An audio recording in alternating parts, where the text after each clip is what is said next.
dina acara bedah kapah anu edisi K217 anu temana kemurtadan dan konsekuensinya. Bismillahirrahmanirrahim. Innal hamdalillah nahmaduhu wa nasta'inuhu wa nastaghfiruh wa na'udzubillahi min syururi anfusina wa min sayyiati amalina. May yahdihillahu fala mudhillalah wa may yudlil fala hadiyalah. Asyhadu an la ilaha illallah wahdahu la syarikalah wa asyhadu anna Muhammadan abduhu wa rasuluh alladzi la nabiyya wa rasula ba'da. Allahu ta'ala fil Qur'anil Karim, a'udzu billahi minasyaitonir rajim. Ya ayyuhalladzina amanuttaqullaha haqqa tuqatih wa la ta'mutuna illa wa antum muslimun. Al-ayah. Puji rahu syukur mangga urang sami-sami panjatkeun ka Allah anu Maha Ghafur.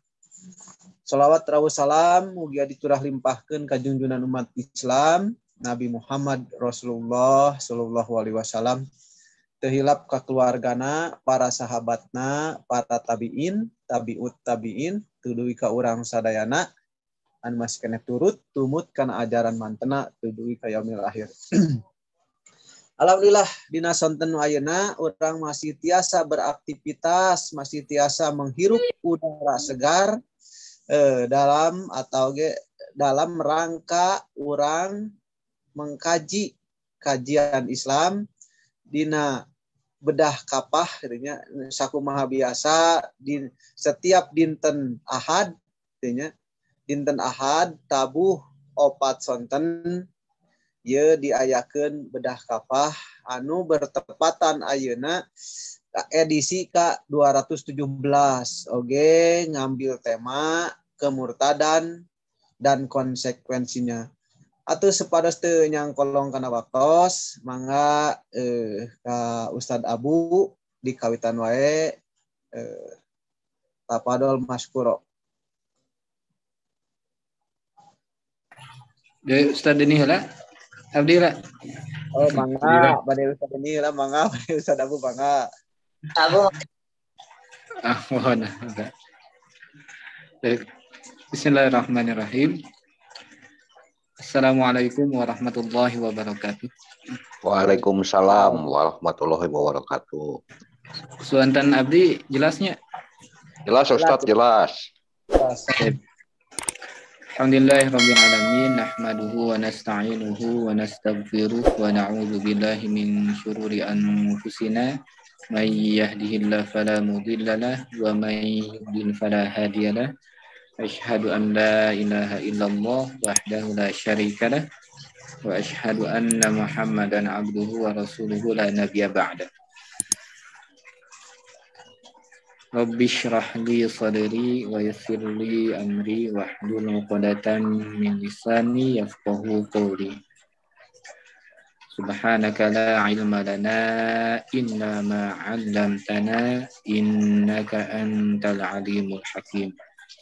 Allahumma salli wa sallim wa barik ala Sayyidina Muhammad wa ala ali Sayyidina Muhammad wa ala alihi wa ashabi ajma'in. Wa qala Allah ta'ala fi kitabil karim, a'udzu billahi minasy syaithanir rajim. Bismillahirrahmanirrahim. وَمَنْ يَرْتَدِدْ مِنْكُمْ عَنْ دِينِهِ فَيَمُتْ وَهُوَ كَافِرٌ فَأُولَئِكَ حَبِطَتْ أَعْمَالُهُمْ فِي الدُّنْيَا وَالْآخِرَةِ فَأُولَئِكَ حَبِطَتْ أَعْمَالُهُمْ فِي الدُّنْيَا وَالْآخِرَةِ وَأُولَئِكَ أَصْحَابُ النَّارِ هُمْ فِيهَا خَالِدُونَ. وقال رسول الله صلى الله عليه وسلم من بدل دينه فاقتلوه. Sadaqallahul azim wa sadaqa rasulun nabiyil karim wa nahnu ala dhalika minasyahidin wasyakirin walhamdulillahi rabbil alamin. Baik, alhamdulillah, segala puji tentu kita panjatkan kepada Allah Subhanahu wa taala di sore hari yang cukup dingin ini. Allah memberikan kesempatan kepada kita untuk sama-sama hadir di majelis yang insya Allah barokah, dan mudah-mudahan kita senantiasa istiqomah untuk senantiasa mengikuti majelis-majelis kajian ilmu yang tentunya mudah-mudahan bermanfaat bagi kita di dalam kehidupan ataupun di dalam perjuangan li'ila kalimatillah, perjuangan menegakkan agama Allah, perjuangan memperjuangkan agar syariat Allah tegak di muka bumi ini. Salawat dan salam semoga selalu Allah limpah curahkan pada junjungan kita Habibana wa Nabiyana Muhammad sallallahu alaihi wasallam, pada keluarga, sahabat, tabi'in, tabi'ut tabi'in, dan seluruh pengikutnya hingga akhir zaman yang senantiasa tunduk patuh terhadap apa-apa yang telah beliau perintahkan. Hadirin rahimakumullah, mari kita senantiasa mengingat janji kita di hadapan Allah Subhanahu wa taala untuk mempersembahkan apapun yang kita lakukan di dunia ini hanya untuk Allah Subhanahu wa taala. Sebagaimana yang kita baca dalam salat-salat kita, baik dalam salat sunnah ataupun salat 5 waktu, kita senantiasa selalu mengikrarkan janji innal salati wa nusuki wa mahyaya wa mamati lillahi rabbil alamin. Sesungguhnya salatku wa nusuki ibadahku wa mahyaya kemudian hidupku wa mamati matiku lillahi ta'ala. Apa yang kita punya dipersembahkan untuk Allah Subhanahu wa taala. Hidup kita hanya sebentar dan tidak ada yang bisa menyelamatkan kehidupan kita di dunia apalagi di akhirat nanti kecuali bekal taat dan takwa kepada Allah Subhanahu wa taala yang tentu didasari atas keikhlasan, memurnikan niat segala sesuatu itu hanya untuk Allah Subhanahu wa taala. Baik, hari ini kita akan membahas edisi Buletin Dakwah Kafah edisi yang ke-216 berkaitan dengan murtad dan konsekuensinya. Kenapa ini dibahas? Karena di beberapa hari atau minggu terakhir ini ada beberapa isu yang viral gitu di tanah air. Yang pertama berita tentang busuk. Berita tentang Busuk Mawati, seorang tokoh nasional sekaligus putri proklamator RI Soekarno yang secara terbuka dia menyatakan niatnya untuk membadal, untuk mengganti agamanya yang tadinya Muslim menjadi Hindu, tadinya beragama Islam menjadi Hindu. Tepat Selasa kemarin dia sudah resmi memeluk agama Hindu. Innalillah, na'udzubillah min dzalik. Kemudian yang kedua itu ada lagi muncul video yang cukup viral gitu, baik di Twitter ataupun media-media sosial yang lainnya. Itu ada seorang artis kontroversial yang memang dia populer dengan celotehan-celotehannya, dengan kontroversinya, yaitu Nikita Mirzani, yang oleh sejumlah pihak ini diduga dia telah melecehkan bacaan sholat. Gitu. Banyak videonya di mana-mana, ya. Ada di Twitter, di Facebook juga ada begitu. Kemudian yang ketiga ada muncul lagi pernyataan kontroversial dari Ade Armando, yang bukan hanya kali ini saja si Mang Ade ini Ade Armando ini dia menyatakan bahwa dirinya itu dia menyatakan bahwa dirinya itu beragama Islam, akan tetapi dia secara tegas menolak syariat Islam. Jadi kata dia, saya tidak percaya umat Islam itu harus menjalankan syariat Islam. Secara terang-terangan dia mengucapkan seperti itu. Dan bukan hanya saat ini, dia menyampaikan pernyataan-pernyataan yang kontroversial. Banyak lagi pernyataan-pernyataan Ade Armando yang seringkali kontroversi begitu. Nah, jadi pertanyaannya, mengapa saat ini begitu banyak orang yang berpindah-pindah agama, gitu, terutama di kalangan artis, gitu, banyak juga yang mereka itu berpindah agama dari Islam menuju agama yang lainnya, ataupun orang-orang awam juga, gitu. Ada yang mudah sekali hanya dengan satu dus mie itu mereka menggadaikan akidahnya, mengganti agamanya dengan agama yang lain. Kemudian banyak juga mereka yang melecehkan syariat Islam, melecehkan bahkan menolak syariat Islam, dan padahal mereka yang melecehkan syariat Islam, mereka yang menistakan Nabi Shallallahu Alaihi Wasallam, mereka yang menistakan Al-Quran ini bisa mengakibatkan pelakunya itu menjadi murtad. Gitu. Artinya keluar dari agama Islam, meskipun secara qaul dia tidak menyatakan bahwa dia tidak keluar dari agama Islam. Secara zahirnya dia tidak mengatakan bahwa saya sebagaimana busuk Mawati itu, dia secara terang-terangan menyatakan bahwa saya akan berpindah agama dari Islam ke Hindu.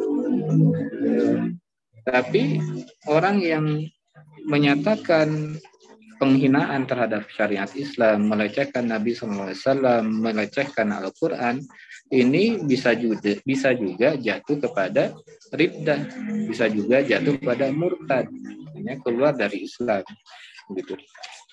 Kemudian murtad itu apa? Ya, murtad itu asal katanya dari rodda ya ruddu ya riddah, itu kembali, artinya kembali, gitu ya, kembali dari mana dia berasal, gitu. Jadi murtad itu adalah keluar secara syar'i, itu adalah keluar dari agama Islam. Nah, baik laki-laki ataupun perempuan, apabila mereka keluar dari agama Islam sementara mereka telah balik dan berakal, maka yang harus dilakukan itu adalah mereka harus diajak untuk kembali kepada Islam hingga 3 kali, kemudian disertai dengan peringatan. Jika mereka kembali itu akan diterima, namun jika menolak mereka akan dibunuh. Apa dalilnya? Tadi dibacakan di awal, a'udzubillahi minasyaitonirrajim. Nah, wa man yartadid minkum an dinihi fayamut wa huwa kafirun fa ulaika habitat a'maluhum fid dunya wal akhirah wa ulaika ashabun nari hum fiha khalidun. Wa man yartadid minkum, kemudian barang siapa yang murtad di antara kamu dari agamanya lalu dia mati dalam kekafiran, maka mereka itulah yang sia-sia amalannya di dunia dan di akhirat. Kemudian mereka itulah penghuni neraka, mereka kekal di dalamnya. Nah, hal berikutnya yang kemudian harus kita cermati itu adalah mengapa banyak orang tadi, ya, mengapa saat ini banyak orang yang murtad, kemudian banyak orang yang dia menghina agama Islam, melecehkan syariat Islam, kemudian menghina Nabi SAW, menghina Al-Quran, melecehkan Al-Quran. Itu penyebabnya, pangkal masalahnya itu adalah karena penerapan demokrasi, gitu. Kenapa? Apa hubungannya dengan demokrasi? Nah, di dalam demokrasi itu ada 4 kebebasan, ada 4 kebebasan yang harus dijamin. Ya. Ya, yang pertama kebebasan beragama, freedom of religion, gitu ya. Kemudian huriyatud diniyah. Kemudian yang kedua kebebasan berpendapat. Kemudian yang ketiga kebebasan berperilaku. Dan yang keempat itu adalah kebebasan kepemilikan. Gitu. Makanya negara itu negara itu tidak bisa melarang orang berpindah-pindah agama. Sekarang agama Islam, besoknya agama Hindu, besoknya agama Buddha, besoknya lagi agama Kristen Protestan, besoknya lagi agama Katolik, gitu. Terus balik lagi ke Islam dengan alasan mencari kebenaran, gitu. Nah, itu dalam demokrasi tidak bisa dilarang karena freedom of religion, kebebasan beragama itu merupakan hal yang harus dijamin di dalam kehidupan bermasyarakat. Begitupun juga kebebasan yang lainnya, gitu. Kebebasan berpendapat, orang bebas, gitu, mau mengatakan Nabi SAW begini, Nabi SAW begitu, gitu. Itu ada jaminannya, yaitu kebebasan berpendapat. Kemudian ada kebebasan berperilaku. Orang mau menentukan orientasi seksualnya seperti apa, mau jadi lesbian, mau jadi gay, mau jadi biseksual, mau jadi transgender, dia mau mengubah kelaminnya dari laki-laki jadi perempuan, dari perempuan menjadi laki-laki, itu bebas-bebas aja. Karena dijamin oleh demokrasi, yaitu kebebasan berperilaku. Kemudian orang bebas menyatakan pendapat. Ya, dijamin juga. Gitu. Dia mau mengatakan bahwa syariat Islam itu nggak cocok dengan kehidupan, syariat Islam itu dia tidak percaya dengan syariat Islam, kemudian dia mengatakan Nabi SAW begini begitu, ya itu bebas, gitu ya. Karena demokrasi menjamin hal tersebut. Kemudian kebebasan kepemilikan, orang bebas memiliki apapun, ya.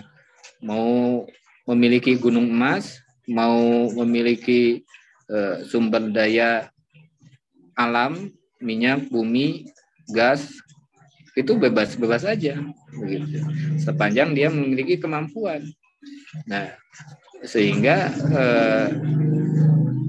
ya sumber daya alam Indonesia ini banyak dikuasai oleh korporasi asing, individu atau korporasi asing, gitu. Karena memang dijamin oleh undang-undang, boleh dimanfaatkan, gitu, untuk kepentingan individu, untuk kepentingan korporasi. Nah, kembali lagi dalam konteks kebebasan beragama, itu setiap orang itu memang dibiarkan memeluk agama apapun. Ya, dia bebas beragama apapun, bahkan tidak beragama sekalipun itu dijamin oleh undang-undang, gitu. Jadi nggak boleh misalnya seorang itu menghakimi orang yang tidak bertuhan, karena memang ya ini negeri demokrasi. Dia mau apa lagi? Ini negeri demokrasi, orang bebas beragama apapun. Itu bahkan tidak beragama sekalipun itu bebas-bebas saja. Nah, padahal kalau kita lihat bagaimana konsekuensi murtad, gitu, itu adalah dibunuh, begitu, ya. Nah, ini dalilnya apa? Ini cukup panjang, itu cukup panjang hadisnya sebetulnya. Enggak, pendek, ya. Kita bacakan, ya. Jadi Imam Bukhari meriwayatkan dari Ikrimah yang berkata dihadapkan kepada Amirul Mukminin Ali radhiyallahu anhu orang-orang zindik, kemudian beliau radhiyallahu anhu itu membakar mereka. Hal ini disangka zindik, gitu, tadinya beragama Islam, kemudian dia beralih menjadi zindik, begitu. Hal ini disampaikan kepada Ibnu Abbas dan dia berkata, sesungguhnya aku yang menghukum, seandainya aku yang menghukum, maka aku tidak akan membakarnya, karena adanya larangan dari Rasulullah SAW, di mana beliau bersabda, la tu'adzibu bi'adzabillah wala qataltuhum biqauli Rasulillah man baddala dinahu faqtuluhu.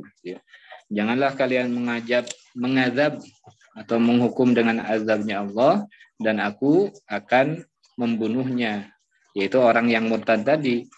Berdasarkan sabda Rasulullah SAW, barang siapa yang mengganti agamanya, man baddala dinahu faqtuluhu, maka bunuhlah dia. Kemudian ada hadis yang lain, yaitu diriwayatkan oleh Imam Bukhari dan Muslim, la yahillu damum bi'in muslim illa bi ihda salasin kufrun ba'da iman kemudian wazinan ba'da ihsan wa qatlu nafsin bi ghairi nafsin. Ya. Jadi tidak halal, la yahillu damu ri'in, tidak halal menumpahkan darah seorang muslim illa bi ihda salasin, kecuali karena salah satu di antara 3 sebab. Yang pertama, kufrun ba'da iman, ya, kufur setelah iman. Kemudian wazina ba'da ihsan, berzina setelah dia beristri atau pernah beristri, gitu ya. Waktu nafsin bi ghairi nafsin, kemudian membunuh seorang karena orang tersebut melakukan pembunuhan. Jadi halal darah seorang yang sudah murtad dari agama Islam. Gitu. Ya. Kemudian lalu bagaimana kalau ada seorang anak yang murtad, gitu ya? Anak kecil murtad belum balik, atau orang gila murtad. Dia setelah gila jadi murtad. Gitu. Nah, gelo ya, kan tiba-tiba ada orang muslim kemudian gelo. Nah, apakah dia dihukum mati? Tidak. Karena keduanya bukan mukallaf, tidak terbebani oleh hukum. Jadi ini dalilnya apa? Sabda Rasulullah SAW, rufi al-qalamu an salatin, anis sabiyyi hatta yablugha, wa anin naimi hatta yastayqidha, wa anil majnuni hatta yafiqa. Jadi rufi al-qalam, diangkat pena dari 3 orang, yaitu anak kecil sampai balik, kemudian orang tidur sampai bangun, dan orang gila sampai dia sembuh. Jadi anak kecil, kemudian orang gila yang dia menjadi murtad, menjadi orang murtad, dia tidak dihukum.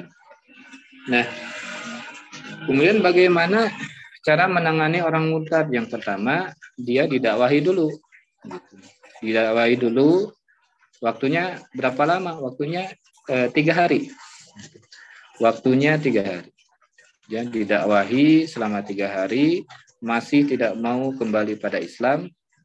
Hari pertama didakwahi, hari kedua didakwahi, hari ketiga didakwahi, masih kembali kekeh petekeh, dia tidak mau kembali pada Islam, maka setelah itu baru dibunuh, begitu. Nah, ini yang dilakukan oleh Umar bin Khattab dan juga yang dilakukan oleh Abu Bakar radhiyallahu anhu, gitu. Nah, kalau dia bertobat maka dia dimaafkan, tapi kalau dia tidak bertobat maka dia harus dibunuh. Man baddala dinahu faqtuluhu. Nah, itu juga yang dilakukan oleh, dan itu didiamkan oleh sahabat-sahabat yang lainnya. Maksudnya ini merupakan ijma para sahabat bahwa selain berdasarkan hadis Rasulullah SAW, kemudian juga didasarkan pada ijma sahabat, gitu. Ya. Kemudian bagaimana misalnya ada orang yang dia berkali-kali murtad, gitu ya. Sekali murtad, gitu ya. Didakwahi balik lagi pada Islam. Terus murtad lagi. Nah, didakwahi muslim lagi. Nah, ini kalau bolak-balik begitu, maka taubatnya tidak diterima, begitu. Jadi jika ia mengulang-ulang kemurtadannya, maka taubatnya itu tidak diterima. Apa dalilnya? Ini di surah An-Nisa ya, ayat 137. A'udzu billahi minasyaitonir rajim. Innal ladzina amanu tsumma kafaru tsumma amanu tsumma kafaru tsumma izdadu kufran lam yakunillahu liyaghfira lahum wa la liyahdiyahum sabila. Dia orang-orang yang beriman, summa kafaru, kemudian dia kafir, summa amanu, kemudian dia beriman, summa kafaru, kemudian kafir lagi, summa zdadu kufran, kemudian bertambah kekafirannya, lam yakunillahu liyaghfira lahum, maka sekali-kali Allah tidak akan memberi ampunan kepada mereka. Wala liyahdiyahum sabila. Dan Allah tidak akan memberikan ampunan kepada mereka. Kemudian Allah tidak akan menunjukkan mereka kepada jalan yang lurus. Nah, jadi firman Allah yang tadi lam yakunillahu liyaghfira lahum, bahwa sekali-kali Allah tidak akan memberi ampunan kepada mereka, maknanya adalah Allah tidak akan menerima taubat mereka. Jadi orang yang berulang-ulang murtad gitu, maka taubatnya tidak diterima. Gitu. Taubatnya tidak terima dan dia wajib dibunuh. Gitu. Nah, kemudian berikutnya, seorang muslim itu dia bisa menjadi murtad itu karena 4 hal. Ini penting, catat. Jadi seorang muslim itu dia bisa menjadi murtad karena 4 hal. 1, karena i'tiqad, yaitu keyakinan. Yang kedua karena syak, karena keraguan. Kemudian yang ketiga karena qaul, karena ucapan. Dan yang keempat itu karena fi'il, yaitu perbuatan. Nah, i'tiqad ini ada dua sisi. Yang pertama, dia meyakini dengan pasti sesuatu yang berlawanan dengan apa yang diperintahkan atau yang dilarang oleh agama. Misalnya meyakini bahwa Allah itu lebih dari satu, atau Allah itu bersekutu dengan yang lainnya. Kemudian meyakini bahwa Al-Quran itu bukan kalamullah. Ini kalau seorang dia yakin, meyakini bahwa Allah itu tidak esa, kemudian meyakini bahwa Al-Quran itu bukan kalamullah, maka dia dinyatakan telah murtad. Kemudian yang kedua, mengingkari sesuatu yang sudah diketahui kewajibannya di dalam agama, yaitu ma'lumun minad-din ad-darurah. Ya, yang pertama misalnya mengingkari kewajiban jihad, mengingkari keharaman khamar, kemudian mengingkari hukum potong tangan, mengingkari hukum jilid bagi pezina, begitu, mengingkari keharaman judi dan lain sebagainya. Itu berkaitan dengan i'tiqad. Kemudian berkaitan dengan syak, gitu, ragu. Misalnya dia ragu dalam berakidah, gitu. Ragu dalam perkara yang dalilnya qat'i. Misalnya ragu bahwa surga neraka itu ada. Surga neraka padahal dalilnya qat'i dari Al-Qur'an Al-Karim. Kemudian ragu bahwa hari akhir itu ada. Ya. Nah, hari akhir itu qati, inna yaumal fasli kana miqata. Ini banyak sekali berkaitan dengan ayat-ayat yang berkaitan dengan hari akhir, berkaitan dengan hari akhirat. Nah, kalau ada seorang yang ragu bahwa dalam hatinya ada keraguan bahwa surga neraka itu ada, hari akhir itu ada, maka dia bisa jatuh pada kemurtadan, gitu. Ya. Atau ragu bahwa Nabi SAW itu Nabi yang terakhir, gitu. Sehingga dia mengangkat nabi-nabi yang lainnya, seperti Ahmadiyah mengangkat Mirza Ghulam Ahmad menjadi nabi. Ini bisa keluar dari Islam, gitu. Kemudian tentang qaul, perkataan, ini adalah perkataan yang tidak mengandung penafsiran lagi. Jadi, misalnya dia menolak syariat Islam, gitu. Dia menolak syariat Islam secara terang-terangan, kemudian menyatakan bahwa Nabi Isa itu adalah anak Allah, mengatakan bahwa agama Islam itu adalah buatan Nabi Muhammad dan yang lain-lainnya, maka ini bisa menyebabkan orang yang mengatakannya itu keluar dari Islam. Nah, jadi kalau perkataan yang belum jelas, nah, ini belum mengakibatkan orang yang mengatakannya itu keluar dari agama Islam gitu. Nah, begitu Pak Kursi. Apa lagi ya?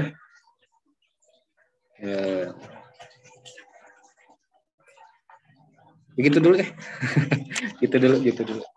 Nanti mesti panjang ting. Ya, enggak. Alhamdulillahirrahmanirrahim. Jazakallahu khairan kasiron ka Ustadz Abu anu mana untuk paparkeun kemurtadan dan konsekuensinya. Jadi bagi kita sebagai kaum muslim hati-hati dengan apa yang tadi diuraikan oleh Ustadz Abu, takut-takut atau jangan-jangan gitu ya, jangan-jangan terjerumus kepada kemurtadan gitu ya. Seperti tadi itu ragu saja, cuman ragu saja bahwa Rasul itu sebagai nabi terakhir, kan bisa itu terjerumus kepada kemurtadan gitu. Hanya ragu saja gitu ya. Hanya ragu saja bisa menjadi murtad gitu, tergolong murtad gitu ya. Makanya kita sebagai kaum muslim benar-benar meyakini, benar-benar harus keimanan kita harus mantap gitu ya. Benar-benar harus yakin bahwa apa yang tertera di dalam Al-Qur'an itu benar adanya. Itu dalam Al-Qur'an itu datangnya dari Allah gitu. Jangan sampai ragu juga gitu ya.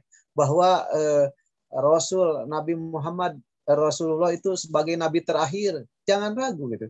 Adanya hari akhir, adanya surga dan neraka.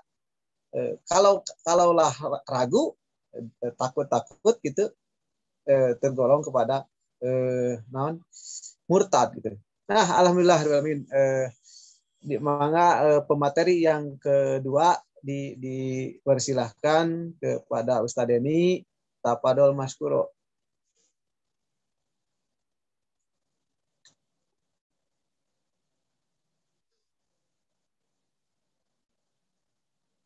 Bismillahirrahmanirrahim. Assalamualaikum warahmatullahi wabarakatuh. Alhamdulillahirabbil alamin. Asyhadu an la ilaha illallah wa asyhadu anna Muhammadar Rasulullah. Rabbi shrah li sadri wa yassir li amri wa hlul 'uqdatam min lisani yafqahu qawli. Allahumma shalli 'ala sayyidina Muhammad wa 'ala alihi wasallam. Terkait dengan tema kita pada Buletin Kafah edisi 216 ya, tentang murtad dan konsekuensinya ini. Ada hal yang mungkin perlu saya bahas, yakni berkaitan dengan statement ya yang kontroversial ya, terkait dengan ujaran dari ada Armando, saya tidak percaya umat Islam harus menjalankan syariat Islam. Nah, di sini mungkin juga ada terkait dengan pertanyaan ini ya. Apakah setiap tindakan yang dilakukan oleh Rasulullah ya, ataupun yang dikatakan oleh beliau sepanjang perjalanan dakwahnya di Mekah itu dipandang sebagai wahyu dari Allah pada diri beliau sehingga wajib untuk diikuti. Nah, ataukah di sana ada sejumlah tindakan atau ucapan yang bukan wahyu sehingga tidak termasuk ke dalam wilayah yang wajib diteladani. Nah, maka di sini akan membawa kita pada pembahasan seputar thariqah, kemudian strategi atau uslub, dan sarana atau wasilah dakwah. Nah, maka dalam hal ini ya, di dalam Quran surat Al-Hasyr ayat 7 itu disampaikan Allah Subhanahu wa taala berfirman, a'udzubillahi minasyaitonir rajim, wa ma atakumur rasulu fakhuduhu wa ma nahakum anhu fantahu. Apa saja yang disampaikan oleh Rasulullah kepada kalian, terimalah, dan apa saja yang dilarangnya atas kalian tinggal. Nah, lafadz ma ya di sini ya, apa saja ya, pada ayat ini adalah bermakna umum. Nah, sehingga tidak ada sesuatu pun yang disampaikan kepada kita oleh Rasulullah yang boleh keluar dari wilayah yang harus diikuti dan diteladani, melainkan harus ada dalil syariat yang mengkhususkan keumuman. Ya. Nah, di antara sebagian dalil yang mengecualikan keharusan untuk mengikuti sebagian ucapan dan tinggalan Rasulullah SAW itu adalah sebagai berikut. Yang pertama adalah berkaitan dengan hadis Rasulullah SAW yang menyatakan antum a'lamu bi umuri dunyakum. Kalian lebih mengetahui urusan dunia kalian. Ini adalah berkaitan dengan berbagai inovasi ya dalam di dalam pertanian, industri, teknologi, kedokteran dan teknik dan sebagainya. Yang ini tidak termasuk ke dalam wilayah wahyu ya. Nah, melalui sabda beliau di atas itu Rasulullah telah memberikan petunjuk kepada kita bahwa di dalam berbagai urusan semacam ini beliau adalah seorang manusia biasa sebagaimana yang lainnya dan tidak ada bedanya dari aspek kemanusiaan. Nah, kemudian yang kedua, adanya sejumlah perbuatan yang sejatinya memang ini merupakan kekhususan bagi baginda Nabi Shallallahu Alaihi Wasallam. Ya, di antaranya misalnya bagi baginda Nabi SAW menunaikan sholat duha itu adalah wajib. Kemudian kebolehan beliau melakukan saum bisol ya, atau kebolehan untuk menikahi wanita lebih dari 4 orang ya, itu adalah kekhususan. Kemudian juga yang ketiga adanya sejumlah perbuatan yang secara umum dilakukan oleh manusia ya, yang memang didasarkan pada watak dan tabiat kemanusiaannya atau af'al jibliyah. Ya. Contohnya misalnya berdiri, duduk, berjalan, makan, minum, gitu kan. Caranya. Tapi kalau di dalamnya ada kita berdoa dulu adab itu nanti terkait dengan aturan itu ada terkait dengan tuntunan yang lain, artinya tuntunan syariah.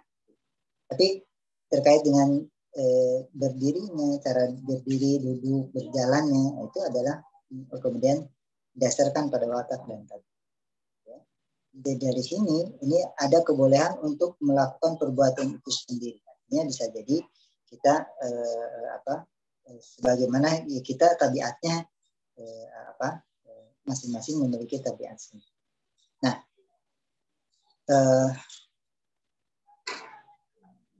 yang keempat, adanya kenyataan bahwa ketika Rasulullah SAW secara praktis memberlakukan hukum syariat, beliau mengambil sejumlah hal yang bersifat teknis atau uslub yang berbeda-beda.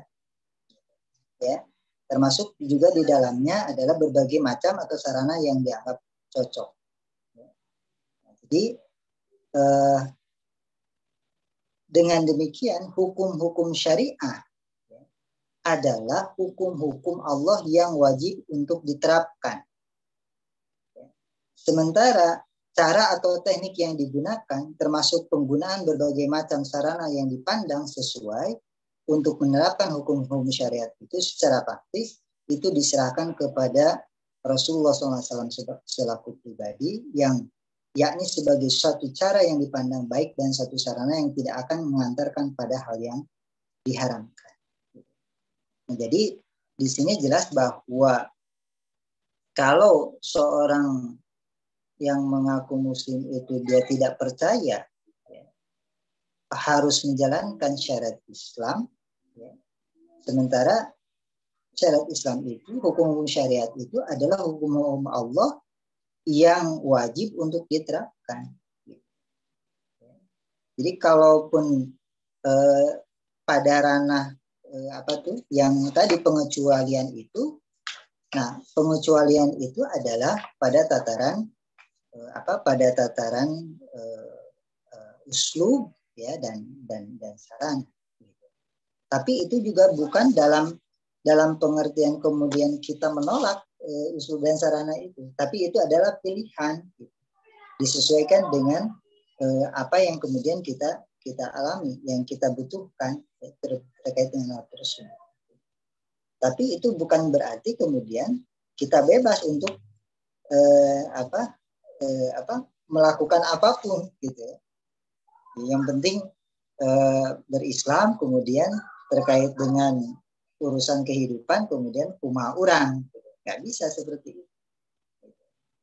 Yang kumaha urang itu ada ketentuannya berkaitan dengan uslub, cara, dan wasilah. Seperti itu. Dan itu pun tidak kemudian dibebaskan sebagaimana di dalam ide kebebasan dalam sekularisme, gitu kan? Yang kemudian karena kebolehan itu kemudian mengantarkan kepada yang diharamkan. Ini juga tidak diperkenankan. Seperti itu. Jadi demikian. Sehingga kalau misalnya ada orang yang penting mah menikah saja, menikahna sesama jenis, menikahna dengan orang kafir. Nah, ini bukan ranah yang kemudian dibolehkan memilih kalau seperti itu. Ya, seperti itu. Nah, ini yang perlu ditegaskan bahwa statement seperti tadi, ya, saya tidak percaya umat Islam harus menjalankan syariat Islam, ini adalah statement yang bisa menghantarkan kepada kemurtadan. Ya, seperti itu. Yang tadi disampaikan oleh Ustaz Abu. Ya. Qaul, ya, perkataan yang kemudian ini bisa menghantarkan ya orang tersebut kepada kemurtadan. Nah, kemudian terkait dengan terkait dengan kemurtadan ini adalah kalau bicara tentang bagaimana masa-masa keruntuhan pemerintahan Islam, ya, itu kita bisa dapati bagaimana memang ketika itu ada mulai melemahnya dari sisi penerapan, ya, hukum-hukum berkaitan dengan hal ini. Ya. Allahu a'lam apakah ini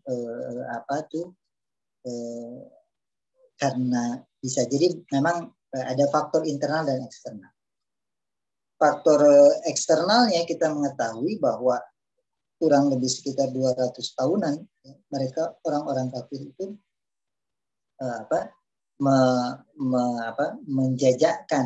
menjajakkan ide sekularisme, ya, kemudian demokrasi itu di tengah-tengah kehidupan kaum muslim, termasuk juga masuk ke ranah istana, ya, ke ranah pusat pemerintahan.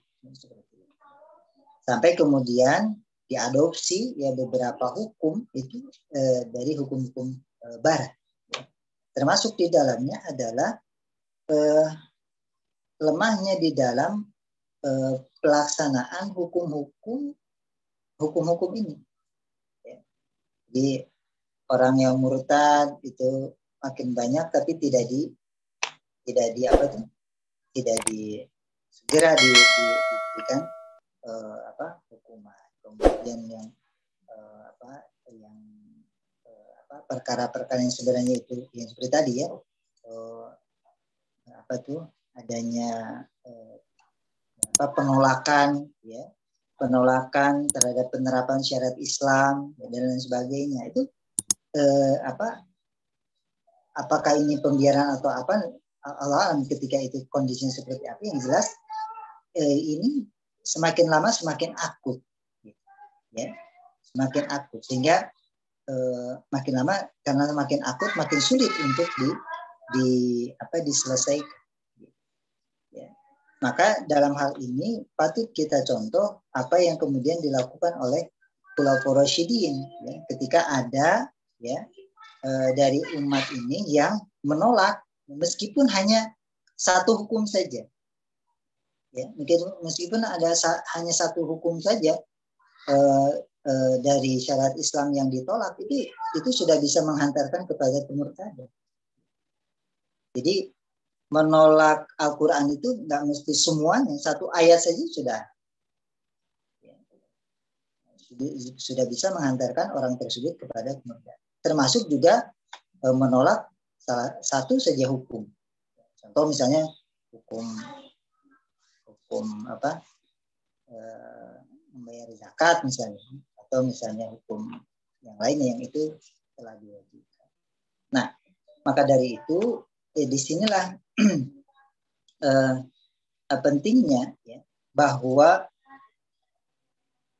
penerapan syariat Islam ini ya, ini mesti mengikuti ya, mencontoh apa yang memang baginda Rasulullah SAW contohkan, termasuk di dalamnya adalah berkaitan dengan torikoh, ya.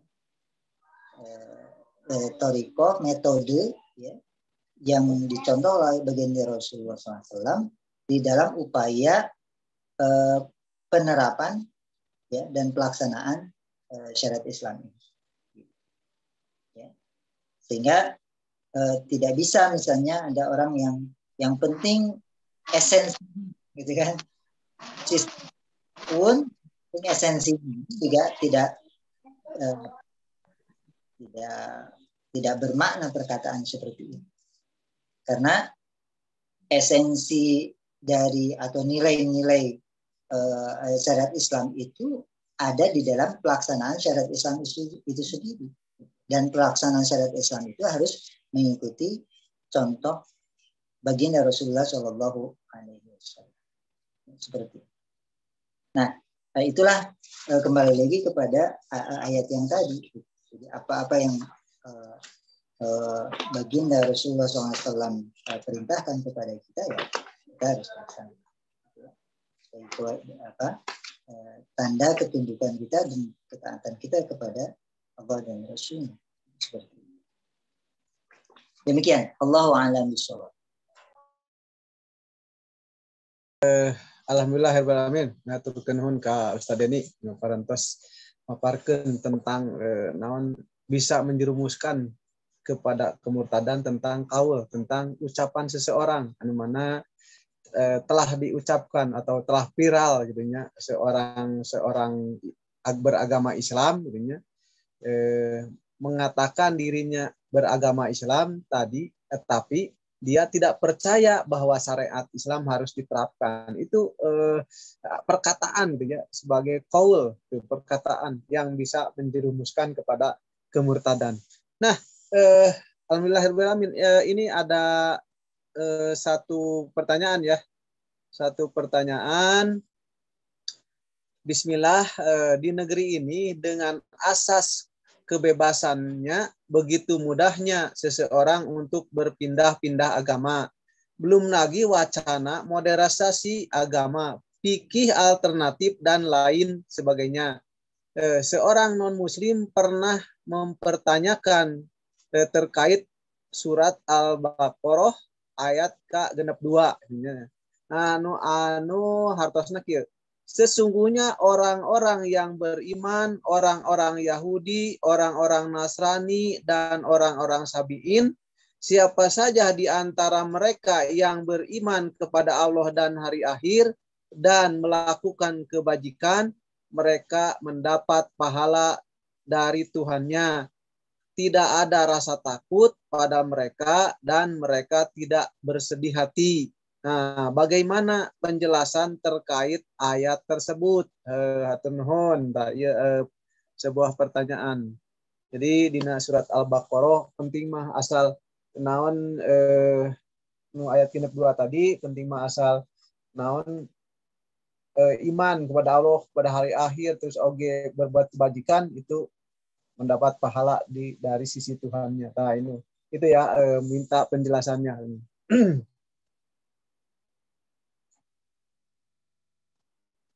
Mangga pada di walarku Ustaz Abu, mangga ku Ustaz ini oge mangga. Ustaz Abu mangga. Ustaz Abu. Ya. Di ayat ini memang sering dijadikan oleh orang-orang liberal untuk menjustifikasi ide pluralisme ya, ide yang menyatakan bahwa semua agama itu benar. Semua agama itu tidak ada yang salah. Dan ini penyebab salah satu penyebab selain demokrasi tadi yang menyebabkan orang ya ini semua agama sama kok kan gitu ya. Mau Islam, mau Kristen, mau Nasrani, mau Yahudi gitu ya. Ya itu sama. Jadi ya bebas jadinya begitu. Jadi karena menganggap semua agama itu sama gitu. Ya bunyi ayatnya itu A'udzubillahi minasyaitonirrajim. Bismillahirrahmanirrahim.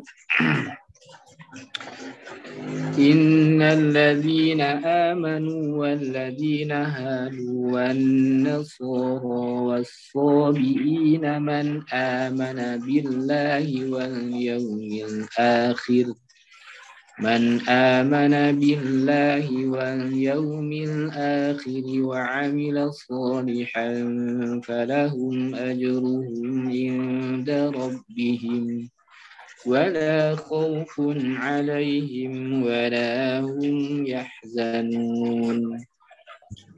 Innal ladzina amanu, sungguhnya orang mukmin, kemudian walladzina hadu, orang-orang Yahudi, kemudian orang-orang Nasrani, wasobiin, dan orang-orang sabiin. Ini siapa saja wasobiin, kemudian siapa saja di antara mereka yang beriman kepada Allah dan hari akhir, kemudian beramal saleh, wala khaufun alaihim wala hum yahzanun. Maka bagi mereka itu tidak ada rasa takut dan tidak ada ketakutan dan rasa sedih. Nah, ini ayat ini diturunkan itu berkaitan dengan teman-teman Salman Al-Farisi ya, ketika dia sedang berbincang-bincang dengan Nabi SAW, lalu dia menyebutkan perihal teman-teman yang seagamanya di masa lalu. Ia kemudian menceritakan tentang Nabi, berita tentang mereka.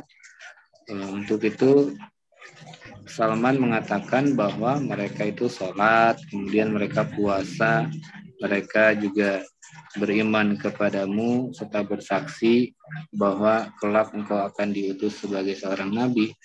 Nah, setelah Salman selesai bicara yang mengandung pujian kepada mereka, maka Nabi SAW bersabda kepada beliau, kepada Salman, itu hai Salman, mereka sesungguhnya termasuk ahlun nar, gitu ya. Maka mereka itu termasuk ahli neraka. Maka hal ini terasa sangat berat bagi Salman. Lalu Allah Subhanahu wa taala menurunkan ayat Al-Baqarah ayat 62 ini.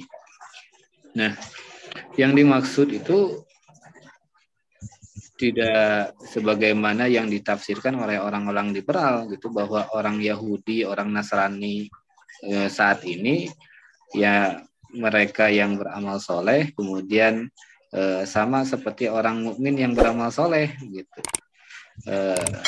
sama seperti mukmin yang berpuasa gitu, kemudian sama-sama akan dimasukkan ke dalam surga gitu. Jadi tafsirnya tidak seperti itu. Kemudian kita baca tafsir Imam Ibnu Katsir. Jadi mereka iman orang-orang Yahudi itu ialah barang siapa yang berpegang kepada kitab Taurat dan sunnah Nabi Musa alaihissalam, maka imannya diterima ya, hingga Nabi Isa alaihissalam datang.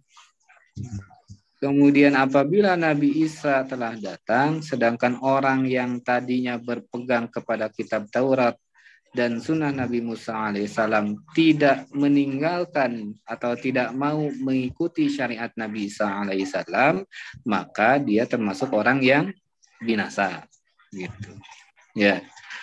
Kemudian imannya orang-orang Nasrani itu adalah barang siapa yang berpegang kepada kitab Injil dari kalangan mereka dan syariat Nabi Isa alaihissalam, maka dia termasuk orang mukmin sampai Nabi SAW datang. Setelah Nabi SAW datang, Dan barang siapa di antara mereka yang tidak mau mengikuti Nabi Muhammad SAW, tidak mau meninggalkan sunnahnya Nabi Isa alaihissalam serta ajaran Injilnya, sesudah Nabi Muhammad SAW datang, maka dia termasuk orang yang binasa. Gitu. Jadi yang dimaksud mereka yang selamat itu adalah orang-orang Nasrani yang mereka beriman kepada Nabi Isa ketika masa Nabi Isa. Orang-orang Yahudi yang selamat itu adalah orang-orang Yahudi yang mereka mengikuti Nabi Musa ketika masa Nabi Musa. Gitu. Adapun sekarang orang-orang Yahudi atau di masa Nabi SAW, ada orang Yahudi, ada orang Nasrani, mereka tidak mau mengikuti, tidak mau meninggalkan ajarannya Nabi Musa, tidak mau meninggalkan ajarannya Nabi Isa,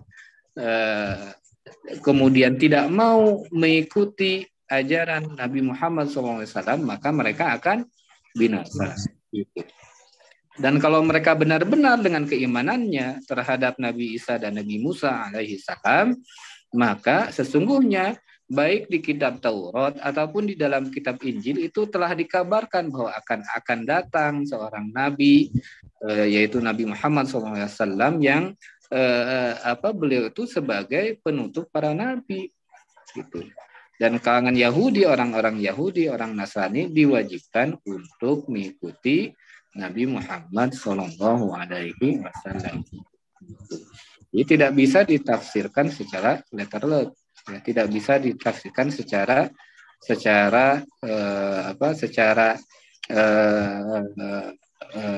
harfiah begitu, secara harfiah. Makanya tidak cukup hanya kemudian kita memahami Al-Quran atau menafsirkan sendiri Al-Quran dengan tafsir ro'i, gitu, dengan tafsir berdasarkan akal yang tentunya bercampur dengan hawa nafsu. Ketika menafsirkan ayat ya harus disandarkan pada ahlinya, yaitu para mufassir. Siapa para mufassir? Ya para ahli tafsir. Gitu.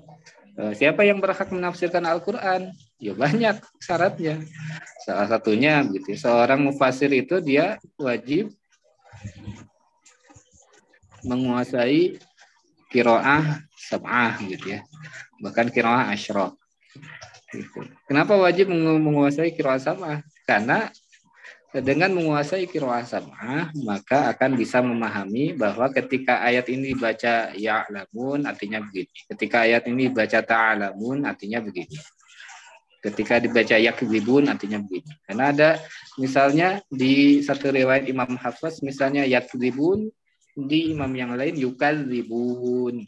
Ini secara makna tentunya berbeda, dan ini harus dikuasai oleh para mufassir, gitu. Ya, selain tentunya bahasa Arab harus paham, ulumul Quran harus paham, ulumul hadis harus paham, gitu ya. Jadi tidak bisa sembarangan orang itu dia menafsirkan ayatnya. Orang-orang liberal ini terkadang seringkali menafsirkan ayat itu seenak hatinya, juga seenak pikirannya. Padahal tidak bisa menafsirkan ayat. Makanya ada ada tafsir hermeneutika, gitu ya, tafsir yang berdasarkan akal, tafsir yang berdasarkan akal pikiran. Itu tidak bisa dijadikan sebagai hujjah. Orang yang berhak menafsirkan Al-Quran itu adalah orang-orang tertentu yang memiliki kompetensi tertentu, diantaranya bahasa Arab, kemudian menguasai qiraah, kemudian menguasai ulumul Quran dan lain sebagainya, gitu. Nah, kemudian itu untuk jawaban pertanyaan. Kemudian tadi ada yang ketinggalan berkaitan dengan konsekuensi orang yang menolak syariat, gitu ya. Nah, ini coba saya sambung dulu, begitu. Jadi di masa Abu Bakar radhiyallahu anhu, selain pada waktu itu ada orang yang secara banyak orang di negeri-negeri Arab sepeninggal Rasulullah SAW itu mereka keluar dari Islam, gitu. Mereka mengatakan bahwa kami masih mau melaksanakan sholat, tapi kami tidak mau bayar zakat, gitu. Dan di antara orang-orang Arab itu ada juga yang mereka murtad dari Islam, kembali pada ajaran Islam sebelumnya. Gitu. Nah, kembali pada ajaran sebelumnya, gitu, sebelum Islam. Gitu. Nah, mereka dan pada saat itu Abu Bakar radhiyallahu anhu itu memberikan hukuman kepada mereka,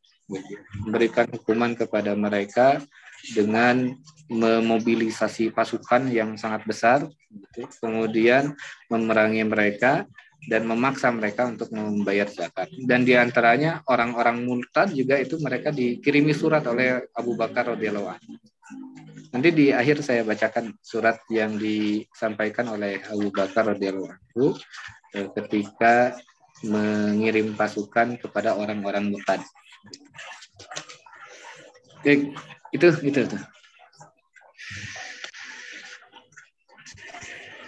Enggak, ini ya tampilan dari Ustaz Denny. Alhamdulillah, bagaimana penanya puas dengan jawabannya?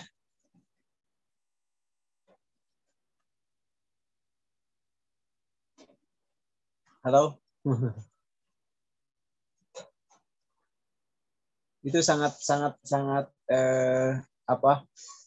riskan sekali ya dengan ayat itu apabila seseorang menjelaskannya dengan seenak hatinya. Jadi bakal ketangkapnya gitu, keterimanya bakal salah gitu ya. Jikalau menafsirkan dengan seenak hatinya gitu. Jadi dianggapnya zaman ini pula bisa gitu secara begitu, gitu, bakal begitu ya.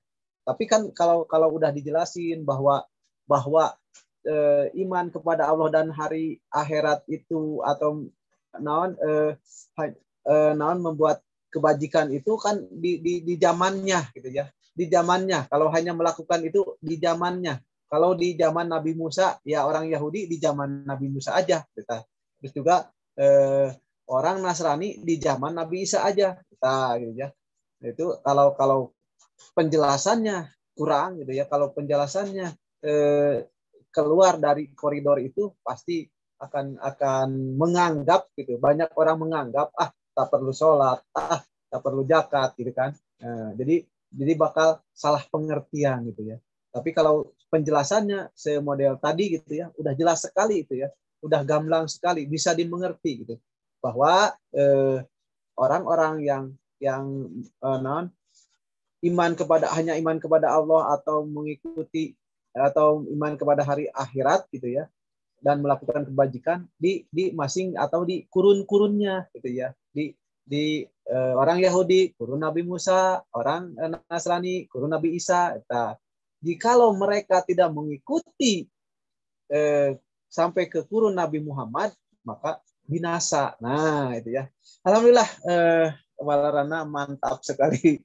Nah, mangga bilih aya anu bari naroskeun deui. Oh iya aya hiji chatting kedap. Oh, syukron. Jelas Ustaz saurna. Terus satu nol jelas pisan. Mangga aya waktos 8 menit deui. Baik, Mbak Kursin, saya sedikit menambahkannya sambil nunggu ada yang bertanya. Gitu. Jadi di masa sepeninggal Rasulullah SAW, kemudian Abu Bakar diangkat menjadi khalifah, itu banyak sekali orang-orang Arab yang murtad dari Islam. Mereka kembali pada agama sebelumnya, kembali kepada agama nenek moyangnya. Ada di antaranya yang masih mau beragama Islam, tapi tidak mau membayar zakat. Gitu. Sehingga mendengar berita Rasulullah SAW, mendengar berita tersebut, Abu Bakar radhiyallahu anhu ini memobilisasi pasukan, mengumpulkan pasukan, kemudian membuat surat terbuka terhadap orang-orang yang murtad dan orang-orang yang tidak mau bayar zakat tadi. Gitu. Nah, jadi kemudian nanti ada ungkapan, misalnya kan ada ayat la ikraha fiddin, tidak ada paksaan dalam agama gitu. Nah, maka ini kembali lagi tidak bisa kita memahami ayat itu tekstual gitu. Harus kemudian kita pahami ini ayat berbicara tentang siapa, untuk siapa begitu.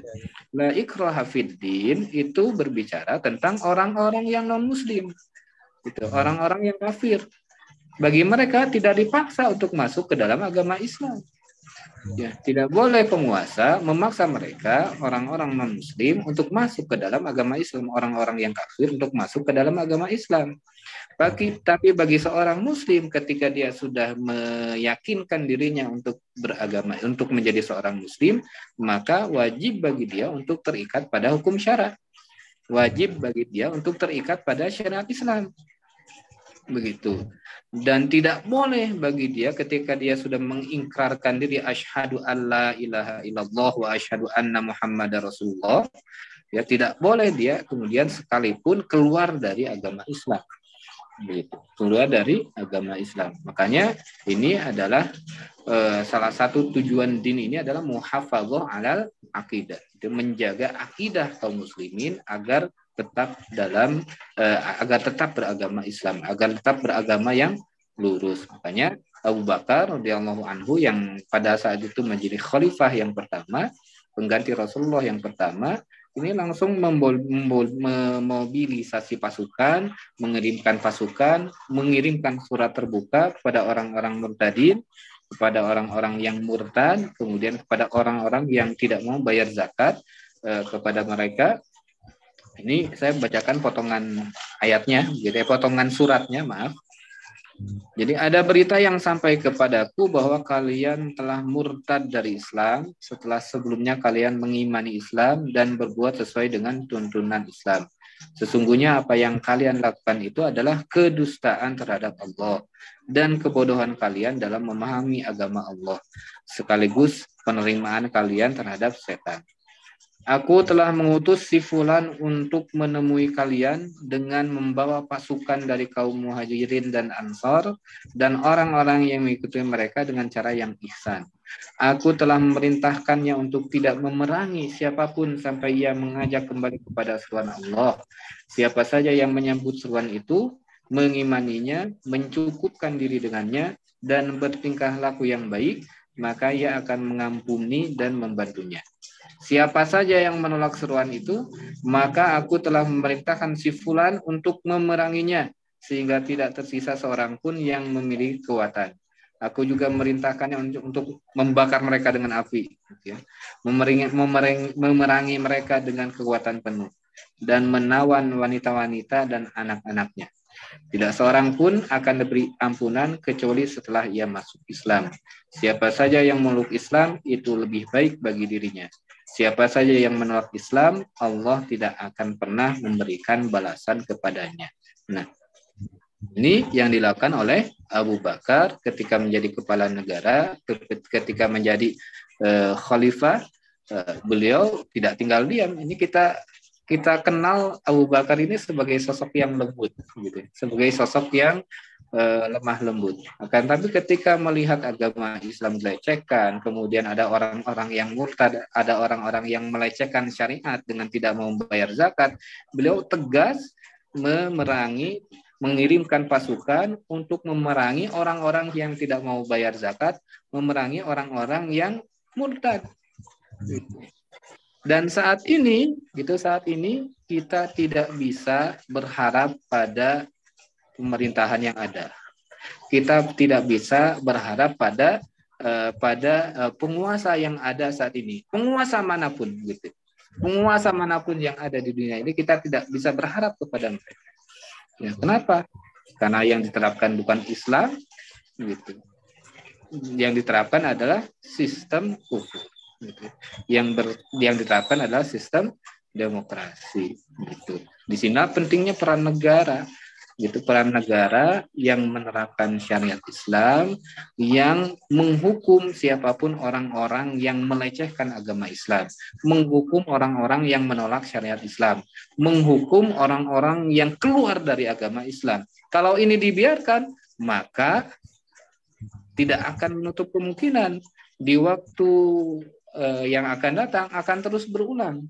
Akan semakin banyak orang yang melecehkan Nabi SAW, akan semakin banyak orang yang menistakan Al-Quran, akan semakin banyak orang yang murtad dari Islam.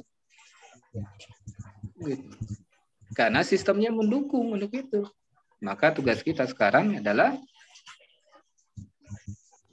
memperjuangkan supaya syariat Islam ini benar-benar bisa diterapkan. Dalam apa? Ya tidak ada lagi, gitu ya. Tidak ada yang lain kecuali dalam khilafah, gitu ya. Dalam negara yang menerapkan syariat Islam. Begitu. Jadi Ustaz. Ya. Itu sekaligus closing statement ya. Alhamdulillah. Closing statement-nya sangat jelas, gitu ya, sangat bagus gitu.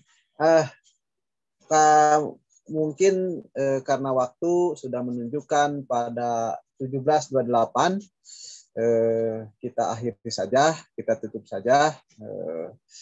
Akhirul kalam, kita baca doa kafaratul majelis. Subhanaka Allahumma bihamdika asyhadu an la ilaha illa anta astaghfiruka wa atubu ilaik. Wassalamualaikum warahmatullahi wabarakatuh. Assalamualaikum warahmatullahi wabarakatuh. Hatur nuhun Pak Kursin. Ya, sami-sami Ustaz. Nuhun Ustaz ini. Nuhun Pak Sugeng. Nuhun Kak Sadayana.